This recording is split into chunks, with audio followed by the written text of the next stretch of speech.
വണ്ടിയിൽ E20 petrol അടിച്ചു കഴിഞ്ഞാൽ മൈലേജ് കുറയുമോ? എന്താണ് E20 പെട്രോൾ? 20% എത്തനോൾ 80% പെട്രോളുമായിട്ട് മിക്സ് ചെയ്യുമ്പോൾ കിട്ടുന്ന സാധനമാണ് E20 പെട്രോൾ. എന്താണ് ഈ എത്തനോൾ?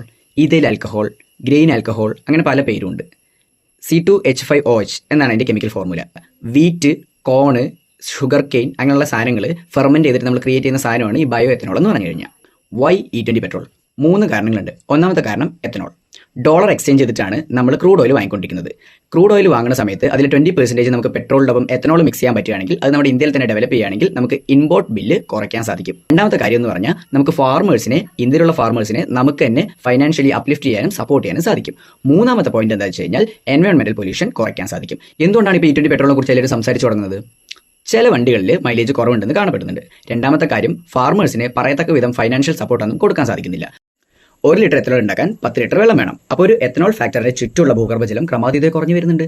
അതുമാത്രമല്ല ഈ എത്തനോൾ ഉണ്ടാക്കുമ്പോൾ കിട്ടുന്ന അസെറ്റാൽഡിഹൈഡ് ക്യാൻസറിന് കാരണമാകുന്ന ഒരു സാധനമാണ്. ഇതൊന്നുമല്ല, ലാസ്റ്റ് ബട്ട് നോട്ട് ലീസ്റ്റ്, ഇത് നിതിൻ ഗഡ്കരി മകൻ നിഖിൽ ഗഡ്കരിക്ക് വേണ്ടി കൊണ്ടുവന്ന ഒരു പോളിസിയാണെന്നും പറയുന്നുണ്ട്. നിഖിൽ ഗഡ്കരിന്റെ CIAN എന്ന് പറയുന്ന കമ്പനി 2024 മുമ്പ് വെറും അഗ്രോ ബേസ്ഡ് കമ്പനിയായിരുന്നു. ആ കമ്പനിക്ക് ആകെ ഉണ്ടായിരുന്ന ക്വാർട്ടർലി വരുമാനം അന്ന് 17 കോടിയായിരുന്നു.